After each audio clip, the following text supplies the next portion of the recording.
सकाळी 6 वाजता माझी मुलगी स्कूलच्या बसमध्ये बसून स्कूलला गेली आहे. तर मी आजचं वातावरण तुम्हाला दाखवते. बघा मंडळी, पाऊस आभाळ धरला आहे. तर कधी पण पाऊस येऊ शकतो, इतका मोठा पाऊस, असं वातावरण झालं आहे. तर मी आज नाश्त्यामध्ये भडंग खात आहे, जो मी बनवला होता तो. आणि मुलीची पण एक्झाम चालू आहे, ती लवकर येते, त्याच्यामुळे आज काय नाश्ता बनवला नव्हता. ती पण टिफिनमध्ये भडंग घेऊन गेली होती. तर मी स्वयंपाकाला लागली आहे. ती लवकर येणार म्हटल्यानं तिला पण भूक लागणार. यशसाठी टिफिन द्यायचा होता. मिस्टरांचा काय बंदोबस्त होता, त्याच्यामुळे त्यांना टिफिन नव्हता. ते येणार होते जेवायला दुपारी घरी, त्याच्यामुळे मी चपाती बनवायला घेतली आहे. इथे मी चपाती बनवत आहे.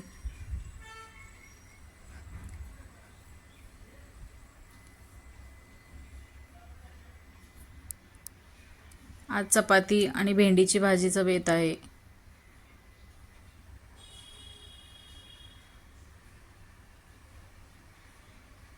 तर अशाच मी सगळ्या चपात्या बनवून घेते.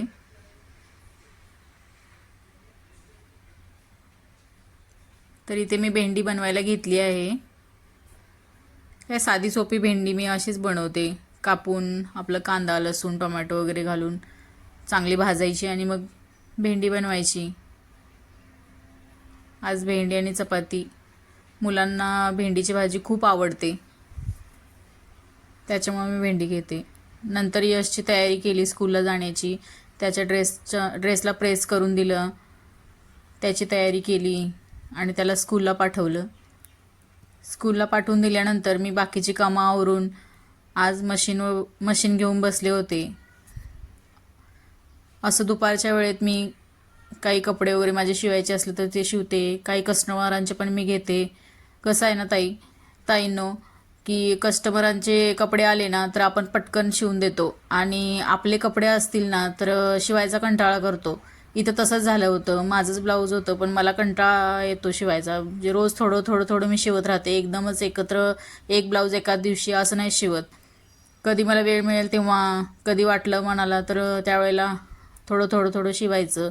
पण कस्टमरचं असेल ना तर पटकन 1-2 तासात पण मी शिवून देते. असं प्रत्येक ताईंच्या बाबतीत घडत असेल.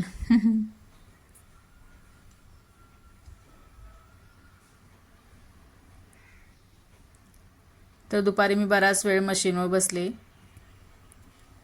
अर्ध झालं होतं माझं ब्लाऊज शिवून, अर्ध राहिलं होतं.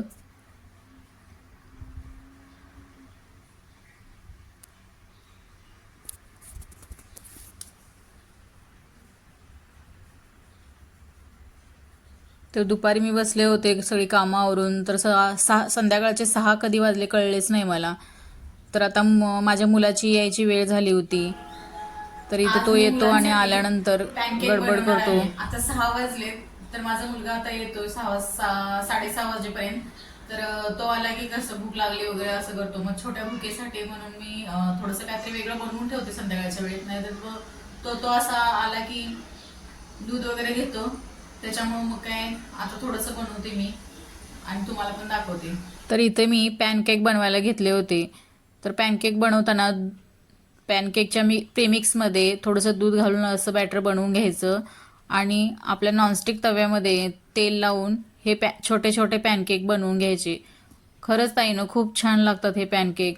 माझ्या दोन्ही मुलांना आवडले. मी पण खाऊन बघितलं, खूप छान लागले. आपले केक, बेक केलेले केक असतात ना त्या पद्धतीनुसारच आहेत, पण हे पटकन होतात आणि त्याची प्रोसेस काय एवढी मोठी नाही आहे केकसारखी, की बेक करा, हे करा, ते करा. पण हे असं पटकन तव्यामध्ये बरं आहे, 1-2 सेकंदात होऊन जातात. हे बघा, असं आलटून पालटून मी भाजून घेतलं. पटकन झाले, 2-2 सेकंदातच झाले. तुम्हाला सांगितलं होतं रिलायन्समध्ये 9 रुपयाच्या ऑफर पॅकमध्ये बसलं होतं ते म्हणून. तर त्याचे खूप छान पॅनकेक झाले आहेत. मी तुम्हाला दाखवते आता. हे पहा,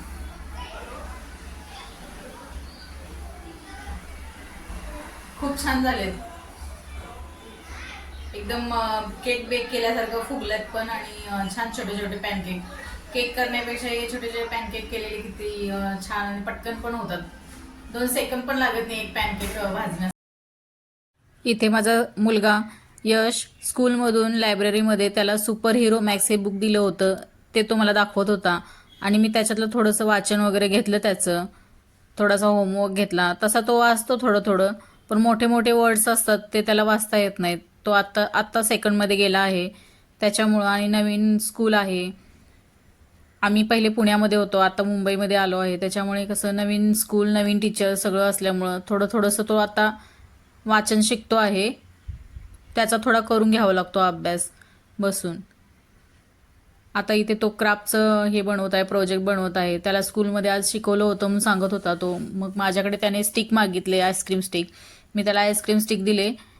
त्याचं तो करतो तो. त्याला फक्त बसून असं सांगावं लागतं की असं बनव, तसं बनव. मग तो करून घेतो. आता तो करतो आहे. सगळं होमवर्क वगैरे सगळं झाल्यानंतर आम्ही आज बाहेर गेलो होतो. बाहेर म्हणजे कुठे, तर आमच्याच जवळपास इथे चावंडाई माता मंदिर आहे, तिथे गेलो होतो. बरेच जणांच्याकडून ऐकलं होतं या मंदिराचं, कारण आम्ही इथे येऊन 1 वर्ष झालं तरी मी त्या मंदिराला गेले नव्हते. आमच्यातल्या लेडीजनी सांगितलं की इथं जवळच आहे मंदिर, जाऊन या. तर आम्ही गेलो होतो. मी मुलांना घेऊन गेले होते गाडीवरून. तर खूप छान मंदिर आहे. छोटंच आहे पण छान, एकदम प्रसन्न वाटतं तिथे गेल्यानंतर. आजूबाजूचा परिसर पण खूप छान आहे, सुटसुटीत आहे एरिया एकदम. आतमध्ये मी काही शूटिंग वगैरे घेतलं नाही देवीचं. कसं बरोबर वाटत नाही मंदिरामध्ये आतमध्ये वगैरे शूट घेणं. आपण तिथे नमस्कार करायला जातो आणि तिथं शूटिंग वगैरे घेत बसले की कसं बरं नाही वाटत. म्हणून मी आतमध्ये नाही घेतलं, फक्त आजूबाजूचा परिसर आणि मंदिर तुम्हाला दाखवलं.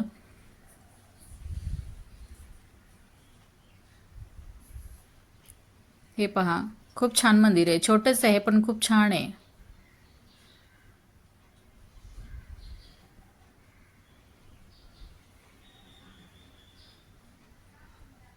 तर मंदिरातून आल्यानंतर संध्याकाळी स्वयंपाकाची तयारी केली. बाकीचा स्वयंपाक मी आवरून घेतलाय, पण इथे मी कारलं कडू न होण्यासाठी आणि कुरकुरीत कारलं बनवण्यासाठी तुम्हाला सांगत आहे.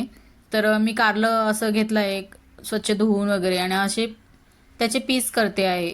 गोल गोल पीस बनवते आहे त्याचे. आणि हे पीस मी असे मिठात भिजवून, म्हणजे कडू तर अजिबात लागणार नाही आणि एकदम कुरकुरीत होतं. कसं बनवायचं ते दाखवते. हे बघा, माझं कारलं कोवळं होतं त्याच्यामुळे याच्यात बी नव्हते. बी असतील तर बी काढून घ्या. आणि हे कडू न होण्यासाठी हे 15-20 मिनटं असं कट करून झाल्यानंतर मीठ टाकून चांगलं चोळून मीठ हे 15-20 मिनटं ठेवायचं. हे बघा, माझ्या कारल्याला पाणी सुटलं आहे. 15-20 मिनिटांनंतर बघितलं मी, सगळा स्वयंपाक झाल्यानंतर. मग आता हे कारलं आपण असं हातामध्ये घेऊन चांगलं एकदम दाब देऊन त्याच्यातलं पाणी पूर्ण काढून घ्यायचं. म्हणजे कडू लागत नाही अजिबात. लहान मुलं सुद्धा खातात. आता माझी 2 मुलं सुद्धा खातात हे कारलं. तर असं पिळून घ्यायचं आणि तव्यामध्ये थोडंसं तेल टाकायचं आणि त्या तव्यामध्ये हे चांगलं भाजून घ्यायचं. हे बघा, अशाच पद्धतीनं मी तुम्हाला दाखवते परत एकदा. मी पिळल्यानंतर हे पहा, माझ्या हातातून पाणी किती पडतं आहे खाली. असं चांगलं पिळून घ्यायचं दाब देऊन, म्हणजे त्याच्यातला कडूपणा निघून जातो. हे पहा, असं तव्यामध्ये सगळं कारलं मी टाकलं आहे आणि सतत हलवून पूर्ण स्लो मीडियम गॅसवर चांगलं हलवून घेऊन भाजून घ्यायचं. म्हणजे प्रत्येक कारल्याची पीस चांगला लालसर असा भाजला पाहिजे, कुरकुरीत झालं पाहिजेत. चांगलं हलवून घेतल्यानंतर हे कुरकुरीत होतं आणि चांगलं भाजून घ्यायचं. एकदम टेस्ट लागतं, कडू अजिबात लागत नाही. लहान मुलं सुद्धा खातात. चला तर मैत्रिणींनो, मी हा व्हिडिओ इथेच एंड करते. माझा व्हिडिओ तुम्हाला आवडत असेल तर व्हिडिओला लाईक, कमेंट आणि शेअर करा आणि सबस्क्राईब करा.